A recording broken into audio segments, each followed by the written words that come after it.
بانی پاکستان تحریک انصاف پی ٹی آئی نے کہا کہ جیل میں مجھ سے کوئی ملا نہ کسی نے کوئی مذاکرات کیے، لکھ کر دیتا ہوں، الیکشن پی ٹی آئی ہی جیتے گی۔ کمرہ عدالت میں صحافیوں سے غیر رسمی گفتگو کرتے ہوئے سابق چیئرمین پی ٹی آئی نے کہا ہے کہ مجھے جس طرح پکڑا گیا سب ایک پلان تھا۔ نواز شریف لندن پلان کے بعد پاکستان آئے، جیل میں کسی مشکل میں نہیں، جیل میں رہنا عبادت سمجھتا ہوں، جیل میں رہنے سے مجھے کوئی فرق نہیں پڑتا، جان دینے کو تیار ہوں۔ خاور مانیکا کے الزامات پر رد عمل دیتے ہوئے چیئرمین پی ٹی آئی نے کہا، تمام الزامات جھوٹے ہیں، قسم اٹھانے کے لیے تیار ہوں کہ میں نے بشرا بی بی کی شکل دیکھی ہی تب تھی جس دن نکاح کیا تھا۔ بچوں کو اپنی والدہ کے خلاف بیان دینے کا کہا جا رہا ہے۔ پاکستان تحریک انصاف کے رہنماؤں کی جانب سے پارٹی چھوڑنے سے متعلق سوال پر سابق چیئرمین پی ٹی آئی کا کہنا تھا، چند سیاسی رہنماؤں کے پارٹی چھوڑنے پر شکر ادا کرتا ہوں۔ انہوں نے مزید کہا، قوم کو پیغام دینا چاہتا ہوں کہ آپ کا کپتان آخری سانس تک لڑنے کے لیے تیار ہے۔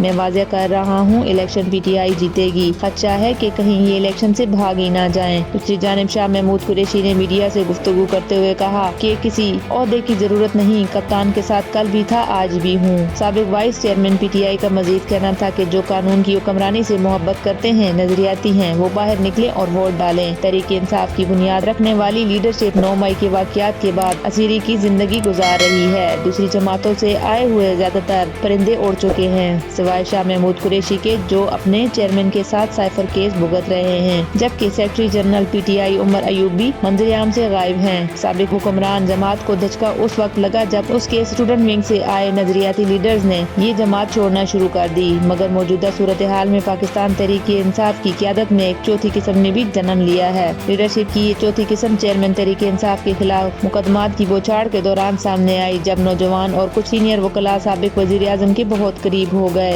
دیکھتے ہی دیکھتے تحریک انصاف کے وکلاء ونگ نے پارٹی کے سیاسی معاملات کو بھی دیکھنا شروع کر دیا اور آج سابق وزیر اعظم نے انٹرا پارٹی انتخابات میں عارض دستبرداری کا اعلان کرتے ہوئے انہی وکلاء میں سے پارٹی چیئرمین کا امیدوار نامزد کر دیا ہے۔ تحریک انصاف کی حکمت عملی کے مطابق آئندہ عام انتخابات میں ٹکٹ ہولڈرز کی بڑی تعداد قانون دانوں کی ہوگی۔ سابق وزیر اعظم کا خیال ہے کہ موجودہ سیاسی صورتحال میں تحریک انصاف کو جس مزاحمت کا سامنا ہے، اس میں روایتی سیاستدانوں کے بجائے ایک وکیل زیادہ بہتر انداز میں پرفارم کر سکتا ہے۔ یہ فیصلہ نہ صرف تحریک انصاف اور اس کی لیڈرشپ بلکہ دیگر سیاسی جماعتوں کے لیے بھی ایک امتحان ہوگا۔ سیاست کا تجربہ نہ رکھنے والے پی ٹی آئی کے ان ٹکٹ ہولڈرز کا مقابلہ الیکٹیبلز کے ساتھ ہوگا۔ چیئرمین کو مائنس کر کے پاکستان تحریک انصاف بلے کا نشان بیلٹ پیپر پر چھپوانے میں تو کامیاب ہو جائے گی، مگر سیاست کے داؤ پیچ اور انتخابی حلقوں کے محرکات سے نابلد امیدواروں کو میدان میں اتار کر الیکشن میں کامیابی حاصل کرنا آسان نہیں ہوگا۔ دوسری جانب دیگر سیاسی جماعتوں کے لیے بھی ایک بڑا چیلنج سامنے کھڑا ہے۔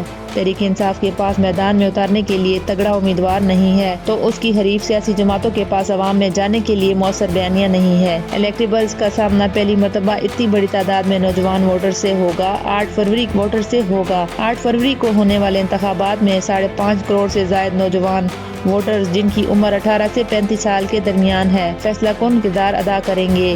یوں حتمی فیصلہ پاکستان کی عوام کو ہی کرنا ہے۔